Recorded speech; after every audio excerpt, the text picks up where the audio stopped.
Hey guys, it's Esther here, owner of Esther Mormon Photo and founder of Educated by EMP.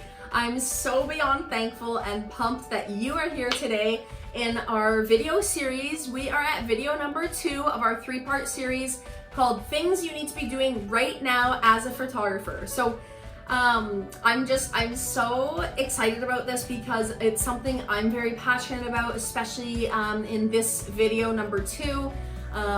It's a topic that has really changed my business forever, and it's just made such a massive difference, and my sales have gone up from it, my confidence has gone up, my clients have been pumped.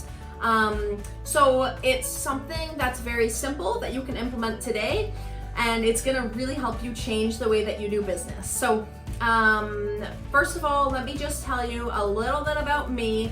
I know we covered this in the last video, but I just want to make sure that you understand who's educating you. So a little bit on me is my name's Esther Mormon, and I am a wedding photographer. I have been for just over 6 years now, and I absolutely love it. Now with the Educated by EMP, I jumped into doing coaching and educating because I was so lost when I started out. I had a million questions. I didn't feel super confident. I didn't really know what I was doing, so I really needed the guidance, and that's why I jumped into coaching. Now I've helped countless amounts of photographers and aspiring photographers get their business either off the ground or businesses that were doing pretty good and get them booming. So it's something I'm really passionate about, is helping other business owners or aspiring photographers and just really get their businesses going. Enough about me, and let's talk about you.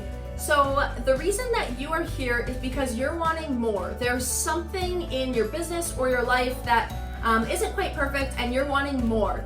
So the good news is that I'm gonna take you on the steps to get there and get to where you wanna be and get your business really, really successful and profitable and thriving. So that's why I'm so thrilled that you are here in this video number 2 of our 3-part series called Things You Need to Be Doing Right Now as a Photographer.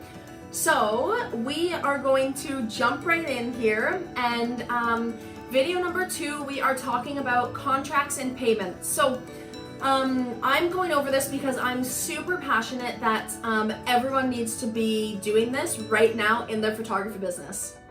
So now you're wondering, what platform should I be doing a contract on? How should I be taking payments? These are all really valid questions that I had when I was starting out, and I didn't know what to do. Where do I even start, you know? So that's why I'm here to educate you on making sure not only that you have a contract, but that your contract is really firm. And 2, not that you are just accepting payment in a few different ways, but making sure that you are accepting it the right way, and you're making sure that you're protecting yourself and your business and you're not getting burned. So I talk about this because I did get burned twice actually, and it's not a fun experience. It was the worst. I felt absolutely broken, shattered. I actually wanted to close up shop, and my sister talked me out of it. So very thankful to her for doing that. But that's why I want to talk to you today about using a contract and accepting payment the right way. So we're going to start with the contract side of things, and then we'll move on to the payment. And I hope that this is very, very helpful to you in your business, because it's something that we all need to put into practice and implement right away into our business. So let's talk about the contract. So not only do I have a contract, but I have a CRM, which is a client relationship management system, and it's where I hold my contract. So whether it's for a lifestyle, a wedding, a headshot session, family session, whatever it is, I have a specific contract for that exact thing. And contracts are super, super important to have, because it just really protects your business and makes sure that people aren't going to be doing anything that's disrespectful to your business or is going to hurt you in the long run as a business. So a couple things that you definitely need to include in your contracts. For one thing, stating the amount of coverage time, especially for us photographers, we can really get taken advantage of when it comes to amount of coverage time. people love to take advantage of that, and that's why I just make sure that that is included and in text, that before they sign it, they can see, okay, that is what we're agreeing upon. And then I also just state that, like, for example, for a wedding, the amount of coverage hours is from the time the photographer steps onto the first venue site until the photographer has packed away their gear. So it's not once we've started taking the first photo, it's from the first moment you step onto the venue until you're packed up. So that's just one example of like really being clear in your wording and explaining that on your calls with your clients as well, because some people don't read the fine print, right? Okay, so that's kind of my first little thing of contracts. Second one is that people cannot do anything to your images. So I put in there no cropping, no Instagram filters, like on top of a nice edit that you've done, no further editing, no making like little collages and stuff, because I just find that when that happens, it doesn't really display your work properly. When, you know, they're in these tiny little boxes, it doesn't showcase your best work, and that's what you want to be showing to the world. So that's why I have that in my contracts as well, just to let people know, hey, you actually can't alter the images that I'm providing you with. If you have a problem with that, just let me know, and then we can try and work something out. Otherwise, I just won't be the right photographer for you, and I can find you someone else that would be a better fit for you. So it's just really showing that boundary of like, you're not taking on any jobs. You have your policies and they stay in place. So that's why I find that super important to have that conversation ahead of time. No altering of the images, no filters, nothing. They are your edits, and that's the way that business goes. So that's my second little nugget there. And then another thing that you need to include on your contracts is stating what happens in case of emergency. So what's gonna happen if you are like super sick, or maybe your house burnt down, or you know, just like stuff that you can't predict is gonna happen.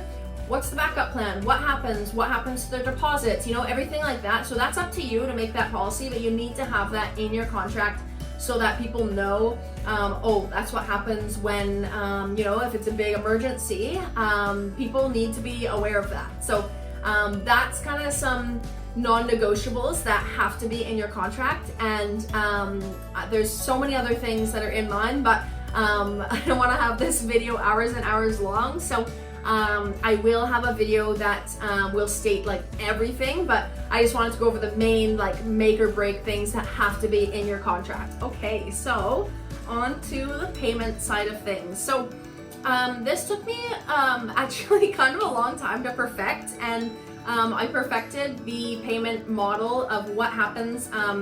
I perfected it after I got scammed $6,000. So it was a big hit to take, and it was not fun. It was the worst ever.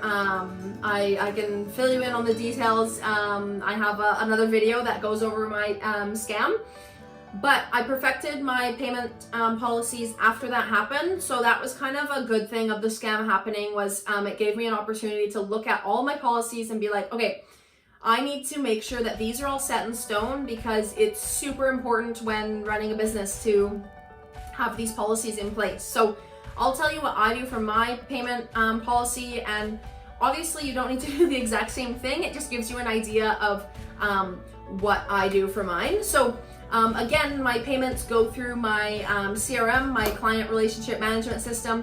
And what I do is I use Square to accept credit card payments on there. So people have the option. I have 3 options for payments when they go ahead and booking their job and they want to book my services. So their options are in-person cash that they can give me at the session.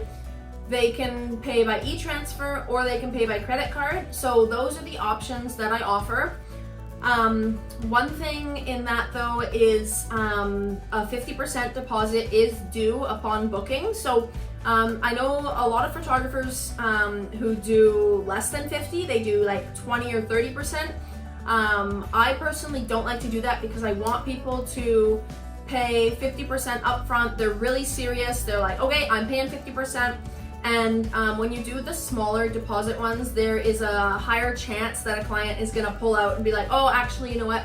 I changed my mind, and they're not losing that much money if they pull out from your services. So 50% I find is a great way to lock them in. They are going with you, and there's no turning back because they are locking you in with paying this 50% deposit.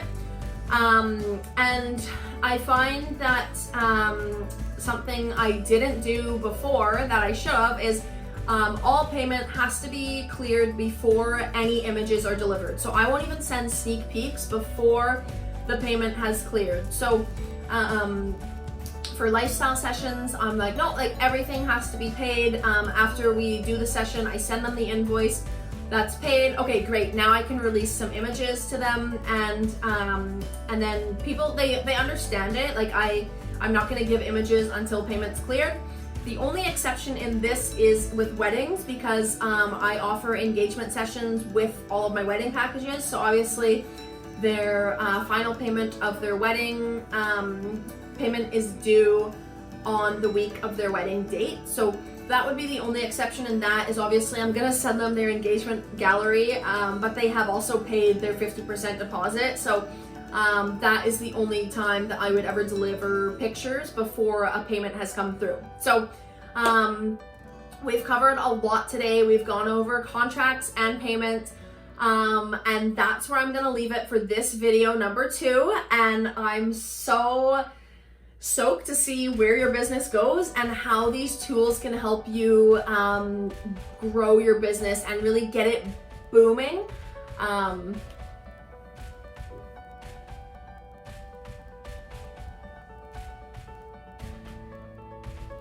Wow, we have covered a lot of info today. I want to take the time to say thank you so much for listening to video number 2 and following along with me as we go through a 3-part series of things you need to be doing right now as a photographer. And today we went over contracts and payments and some of the different policies that I implement in my business and that you need to implement right now into your business. So thank you so much for being here, and we will do video number 3 in our series tomorrow, and I cannot wait to see you then.